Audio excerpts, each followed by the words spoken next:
Ngomongin eksekusi dan pertikaian atau konflik emang tidak akan ada habisnya. Seperti video kali ini yang bakal kita bahas hari ini, yang dimana korbannya dihabisi dengan cara yang tidak biasa. Lalu bagaimana kisah selanjutnya? Tapi sebelum itu, hai semua, nama gue Didis, gue dari Indonesia. Subscribe channel ini, nyalakan notifikasi bell, share dan like supaya kalian ngasih semangat buat gue untuk bahas konten kriminal, gore, creepy, dan lain sebagainya. Setelah sudah siap, langsung saja kita ke kisah nyata mengerikan untuk episode kali ini.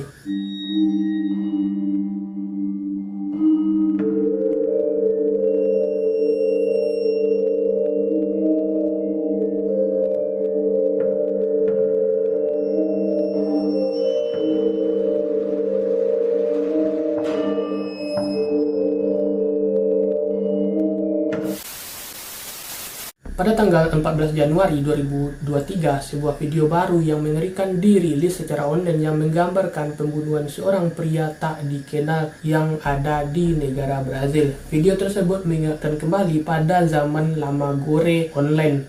Kembali pada masa Ogres Live, Leax, dan Begostron, pembunuhan berkemiripan dengan video Infamous Dragoy on Hammer yang tentunya dilakukan oleh Dnepro Petroxmaniak, dua pembunuh berantai Ukraina yang membunuh 21 orang antara tanggal 25 Juni 2007 dan 16 Juli 2007. Dalam kaitannya dengan backstory, sangat sedikit diketahui tentang pembunuhan Šefčík meskipun itu terjadi di negara Brazil, di kota Goiânia di negara bagian Goiás. Tidak ada nama yang dirilis terkait dengan korban atau pelaku, juga tidak diketahui bagaimana video itu muncul secara online. Tidak ada yang tahu. Seorang pria berusia 23 tahun yang tidak disebutkan namanya. Pria itu ditangkap beberapa jam setelah pembunuhan tersebut.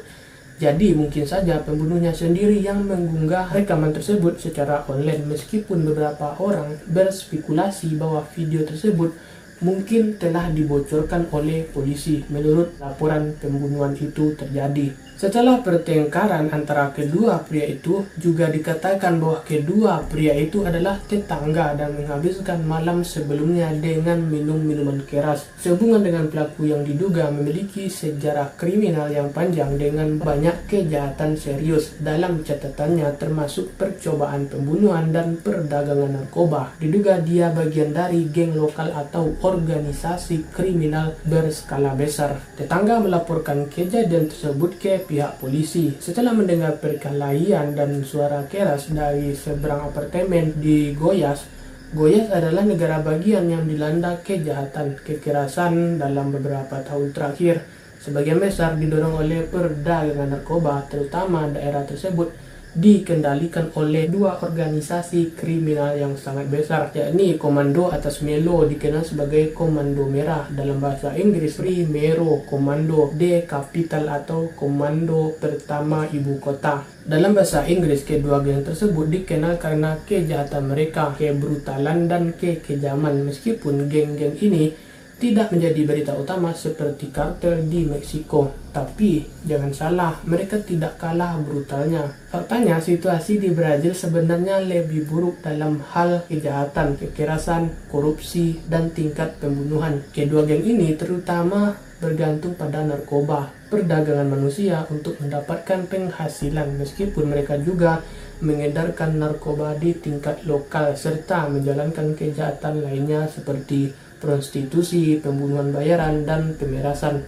Kedua faksi kriminal ini memiliki cerita asal yang sama seperti banyak faksi kriminal lainnya di Brazil. Mereka awalnya memulai di penjara. Komando Merah yang awalnya dikenal sebagai Palange untuk Mela dibentuk pada tahun 1979 sebagai aliansi antara narapidana biasa dan militan kiri, yang dipenjara bersama selama kediktaturan militer tahun 1964 hingga 1985 di penjara Cândido Mendes di Rio de Janeiro. Pada awal tahun 1980-an, kelompok tersebut mengubah namanya menjadi Komando Vanelo dan meninggalkan ideologi politik paling kirinya. Sejak saat itu, Kelompok tersebut telah berkembang menjadi salah satu kelompok kriminal terbesar dan terkuat di Brazil. Primeiro Comando de Capital awalnya dibentuk pada tanggal 31 Agustus 1993 di penjara Tubate di Sao Paulo oleh 8 tahanan. Kelompok ini awalnya berkumpul selama pertandingan sepak bola yang diadakan di penjara dan mereka memutuskan untuk menamai tim mereka Ibu Kota. Ini memiliki nama yang akan melekat karena permainan ini diikuti oleh pembunuhan brutal dan pemenggalan kepala wakil direktur penjara dan seorang tahanan dengan hak istimewa, khusus dengan kepala eyeliner di tiang pancang agar semua orang dapat melihatnya. Geng ini juga dibentuk dengan agenda yang jelas yang bertujuan untuk melawan penindasan. Di dalam sistem penjara Sao Paulo, awalnya baik Komando Merah dan Komando Pertama di Ibu Kota adalah sekutu dan akan bekerja sama untuk beberapa waktu atau tahun, baik di berbagai penjara di seluruh Brazil maupun di jalan. Setelah aliansi dengan Komando atas Melo, Komando Pertama Ibu Kota mengadopsi keyakinan paling kiri yakni Vanilo, mulai mengajurkan revolusi dan penghancuran sistem kapitalis Brazil sejak 12 Mei 2006. Di sana telah terjadi 299 serangan terhadap tempat-tempat umum seperti kantor polisi, gedung keadilan, pusat transportasi, dan lain-lain, yang semuanya diduga diorganisir oleh Komando Pertama. Menurut laporan pemerintah Brazil, Komando Pertama adalah organisasi kriminal terbesar di Brazil dengan hampir 20.000 anggota. 6.000 diantaranya berada di penjara. Meskipun Komando Vanilo telah mendapatkan pengaruh yang lebih besar dalam beberapa tahun terakhir, aliansi antar geng-geng tersebut tidak akan bertahan lama dan dalam beberapa tahun terakhir kedua faksi telah terlibat dalam banyak perang wilayah yang sangat berdarah yang telah menyebabkan banyak orang tewas. Seperti kartel narkoba di Meksiko, geng-geng tersebut akan sangat sering beralih ke media sosial untuk merekrut anggota baru, terutama remaja muda yang mudah terpengaruh, yang melarat dan dilanda kemiskinan. Mereka juga sangat sering menerbitkan video eksekusi yang mengerikan, yang banyak diantaranya telah gue liput di saluran ini. Meskipun kartel Meksiko memiliki reputasi mengunggah konten yang paling mengerikan, secara daring dapat dikatakan bahwa sebagian besar konten tercela ini sebenarnya berasal dari Brazil. Terutama dalam beberapa tahun terakhir, kebrutalan kedua organisasi ini menyebar dan menjadi berita utama di media pada awal Januari 2018. Setelah kerusuhan brutal di penjara semi terbuka agroindustri Kolonia di negara bagian Goya, di mana 9 tahanan dibunuh secara brutal. Dilaporkan juga bahwa sekitar 100 tahanan juga melarikan diri. Banyak di antara yang masih belum ditangkap. Dikatakan bahwa setidaknya 2 dari mereka yang terbunuh itu dipenggal dan yang lain memiliki tanda-tanda penyiksaan yang sangat parah.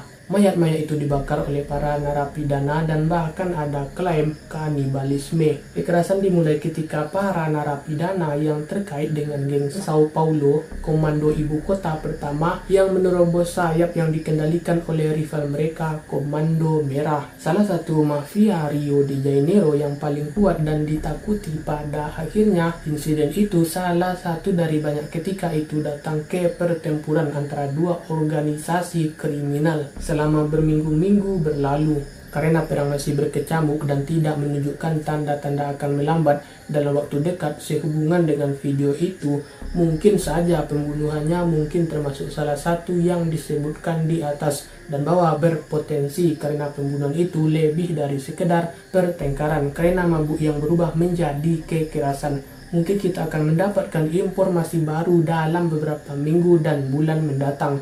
Meskipun kemungkinan besar kasus ini akan terkubur di antara ribuan pembunuhan lainnya di negara Brazil. Tetapi apa yang terjadi dalam video sebenarnya? Videonya sendiri cukup pendek, berdurasi 1 menit 12 detik. Latarnya seperti kamar mandi atau dapur rumah dengan lantai keramik yang berwarna putih, dimana kita pernah melihatnya sebelumnya. Video ini direkam dengan gaya POV dengan pembunuh berdiri di atas korban. Korban dibaringkan terlentang di lantai keramik dengan genangan darah di bawah kepalanya dan dengan cipratan darah lebih lanjut di seluruh ruangan termasuk dinding. Ada juga tas sampah dan pakaian di sekitaran korban. Saat lo klik videonya, yang lo lihat menunjukkan luka-lukanya yang sangat parah. Dia masih hidup meskipun dia tampak melayang masuk dan keluar dari kesadarannya. Kepalanya berdarah dan bengkak karena hantaman benda tumpul.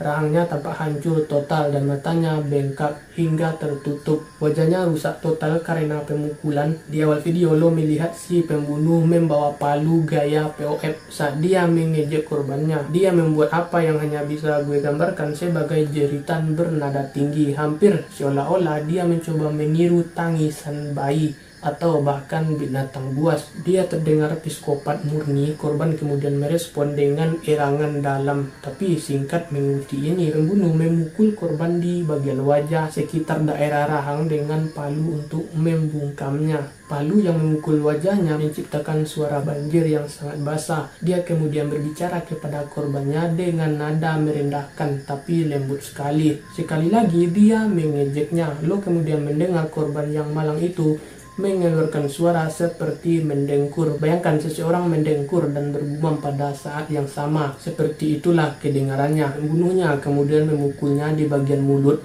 sekali lagi untuk membuatnya diam. Pembunuhnya kemudian memukulinya lagi dan kemudian melanjutkan berbicara kepadanya.